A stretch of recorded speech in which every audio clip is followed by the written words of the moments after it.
Hello. Okay, today's spotlight is on Boker Kalashnikov 74. This knife does come with different blade profiles, but this one is the Dagger with Damascus. Pretty nice pattern Damascus there. Decent. But I do like it. Yeah, this is an auto, of course. Safeties. Uh,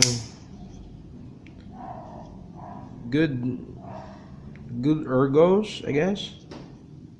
Somewhat nice, really nice. Usable, practical. Okay. Comes with this box right here. Sorry, it's quite mangled. Uh, yeah, damage during shipping. It's decent. Sure, of course, nice of them to put in an effort, but a little bit flimsy. With foam inside. Yeah, sure. Enough of that. Right, let's start off with seeing how she works. This is actually the second video that I shot today. The first one, my camera cut me off. Alright. Oh well. Let's go at it first. First, you're gonna need a T6 and a T8 torque screw drivers. I do suggest that when you're taking a knife apart, mostly, especially for auto, it's best to take it apart with the blade deployed so it won't explode. Well, not really explode, but you get what I mean. And when you're taking things apart, it's best to use a tray, and I use some kind of cloth or tissue to prevent the screws from dropping and bouncing and for them to not fall. If you don't have a tray, you can use Tupperware. I've made some few out of cardboards before. You can buy some at Home Supplies, some organizers, or hell, you can even use a plate. It's just ideal, so you won't lose anything. Take it apart in a controlled environment. At first, I do take things apart on the fly and ends up looking for a screw for an hour or two with a flashlight like a fucking idiot.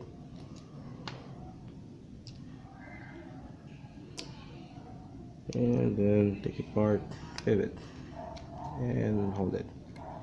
Okay, this is one of the most important things. That's why you need a tray in this knife. There's a detent ball here in the knife that rests in the safety that keeps it in that position, so it likes falling out like that. There you go. The handles are made of aluminum. I have no idea what coating they use on this, but it holds decently well, but you know, doesn't hold that well. And that's just from extremely minor use. Right, here's a blade. There's one Teflon washer, pretty big one. That's a pretty good idea. And one of the things that I don't like about what they did here is, I don't know if this is inconsistency issue or this is how they really program things. Here you can see that they finished off pretty flat, pretty well, light chamfering, but here, ta-da, see that? Seems like they had a mishap with the grinding here. Well, not knocking on it too much. I mean, I don't have the best relationship when it comes to Boker knives. I mean, I don't even like buying them because of the inconsistencies, mostly. But for me, when it's asked in the forums, for me it's still a hit and miss. Like this, it's kind of a hit. It's a good hit. I mean, decent. I don't have, doesn't have any blade issues. Wrong heat treat, just like people complain about. This and that. Does look great. Works well. can't really knock on it too much. And this is the pocket for the spring. It's a coil spring. Okay, let's put that there. And when you have sweaty hands, what I do, especially for mine is extremely sweaty, especially for carbon steel. What I do is dab a bit of oil on my fingertips so my sweat doesn't touch it, or use nitrile gloves or whatever gloves you want. What I use is frog glue, and I like putting it in a syringe that I knock off the tip. Right, back to the knife. This is the plunger. Take that out. Okay, this is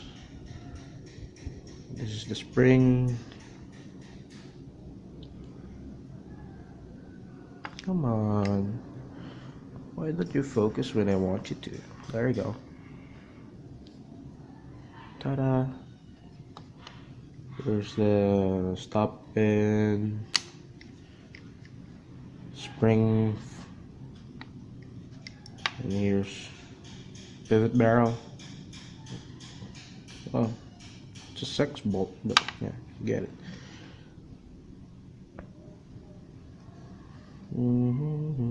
See, and they don't have a washer on the other side. There's only one washer for this knife, so yeah. Okay, and this is where the detent resides. There's a spring in there that pushes the detent out, and here is, wait, where is it? There.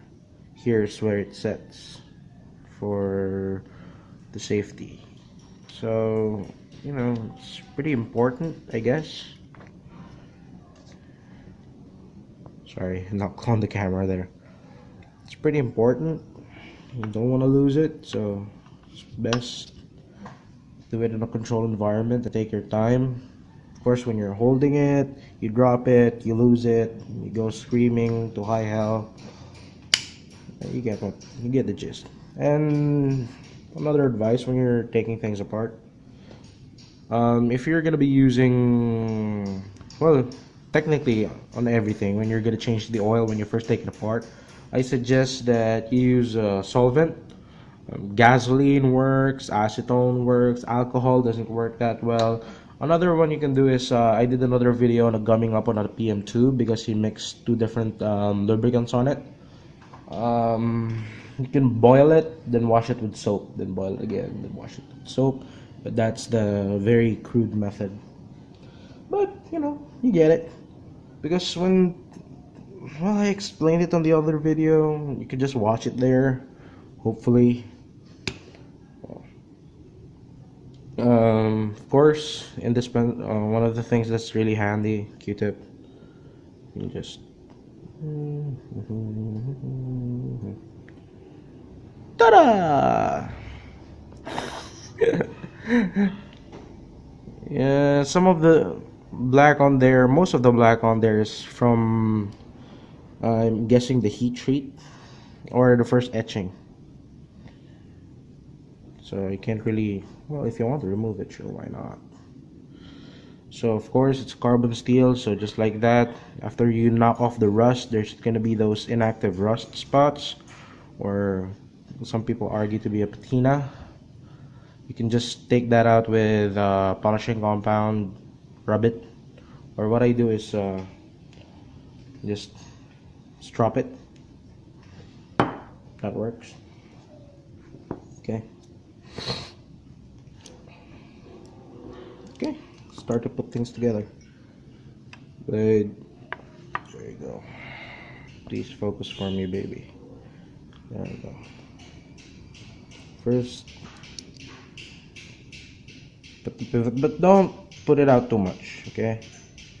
Put it somewhat like that, see? Because you put the coil spring on the slot it there. This is how I do it. Just put it there, fit it in the hole, that spring, then push in your, wait, oopsie, pushed it in too early. There you go. push it in like that, then twist, because it doesn't really rest right here, it's resting right here, so you have to push it out like that, then hold it.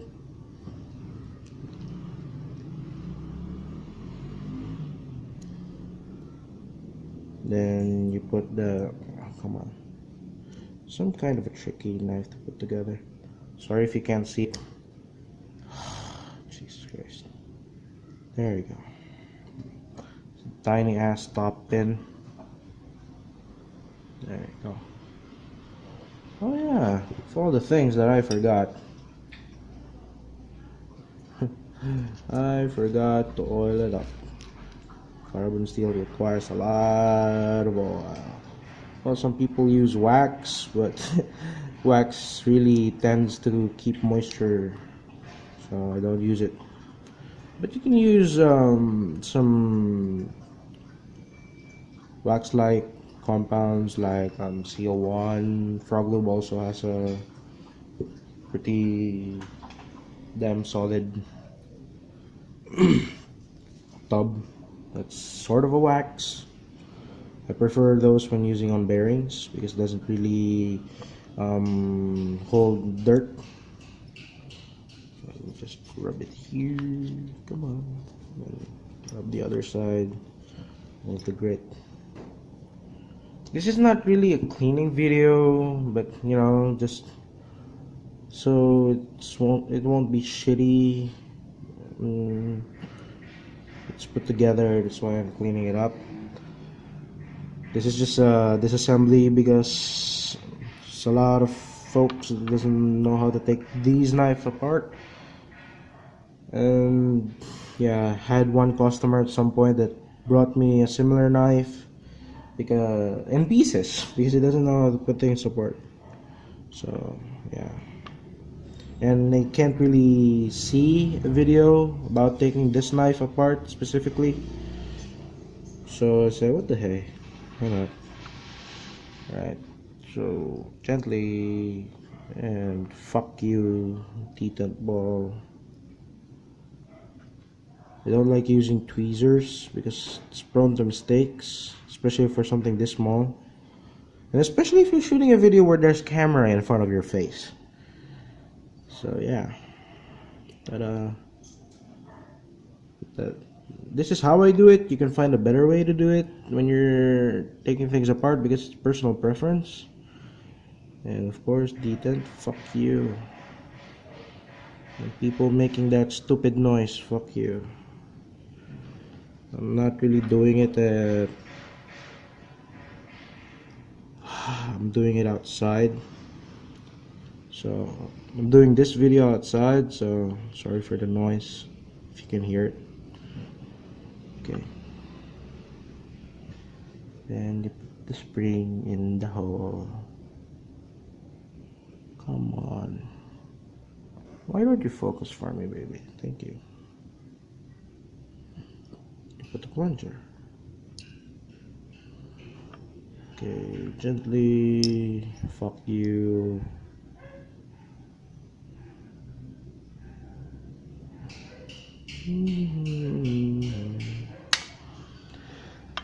See my point? Sorry if that's gonna be making the video longer. I'm quite new to this, taking things apart with the camera in your face. Just want to help. Right, there we go. Of all the 4 times that I took this knife apart, this kalashnikov knife, I took it apart every time differently. I don't know why. Of course, then you push that in. Okay, there you go.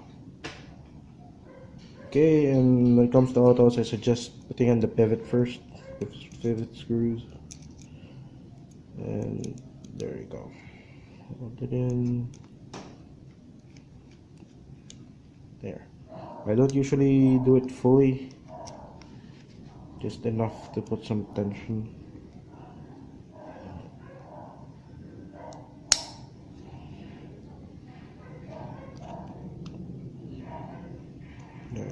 Then back to T6.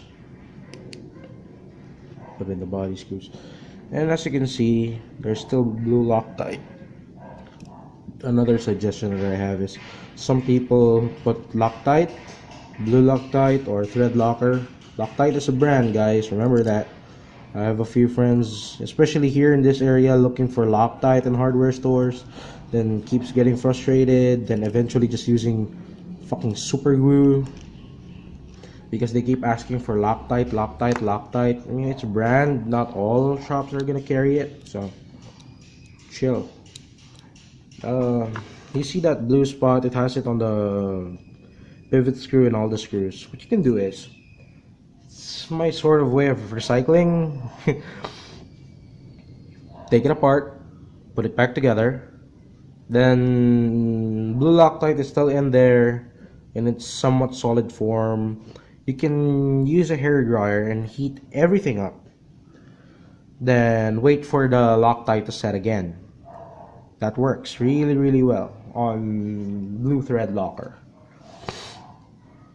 So that way you won't have to apply and apply and apply and apply, or remove then apply then remove then apply. And some people that I know of keep on applying every time they disassemble it, so up to a point that it's really hard to open. Take the screws out, and then when you look at it, it's a giant glob of blue, which is a problem. Okay, let's close it. Safety off. Close it, and see, too tight. When it won't deploy, it means it's too tight. When it deploys too fast, it's too loose. Well, let me show you what a loose screw deploys. I mean, it's a monster. See, which is problematic for your stop pin. So just have to get it right. Too much. I'll loosen that a bit. There we go.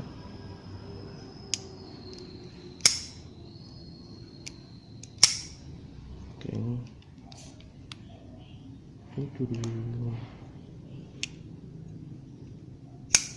There we go.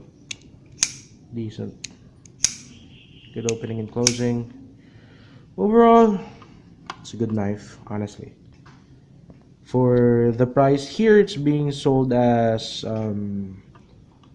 almost $100, probably 90, but that's not really how you can buy it in the States. Everything is a bit more expensive here, but it got cheaper because of the number of retailers that pop up. It's decently well. Could be an inconsistency issue when it comes to here, and some of the voids that you can see in the Damascus. But it's Boker. Not knocking on it. I've held quite a number of good knives from Boker. I suggest fixed blades. Less things can go wrong. But I've also encountered Kwaiken, designed by Burnley, with a warp blade. Of course, it was replaced by the retailer, but sure, kind of disturbing that it comes out of the factory like that. But still, not gonna knock on it too much. Just a presentation and disassembly. Well, personally, I hate clips, pocket clips, but this one, the way it is, if it was a little bit lower, but because of the groove, it doesn't seem to bother me as much. It's a good knife, decent knife, functional. For less than 100, I think it's pretty great. But I think I saw it, in Blade HQ for around less, just a bit less, probably 80 or 75. I'm not sure, but it's well. I mean, aluminum. The best part is, oh yeah, another idea.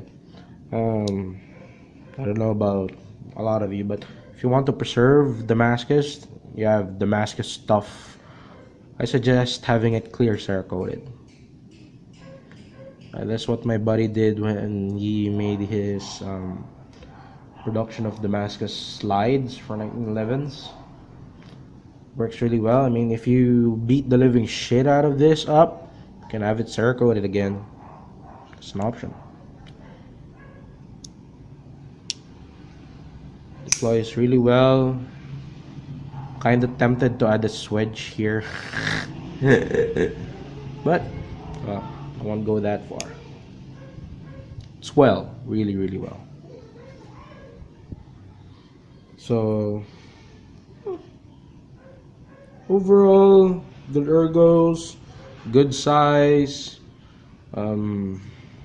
somewhat questionable. The worst part is they don't really say what's in these Damascus, but edge retention somewhat decent.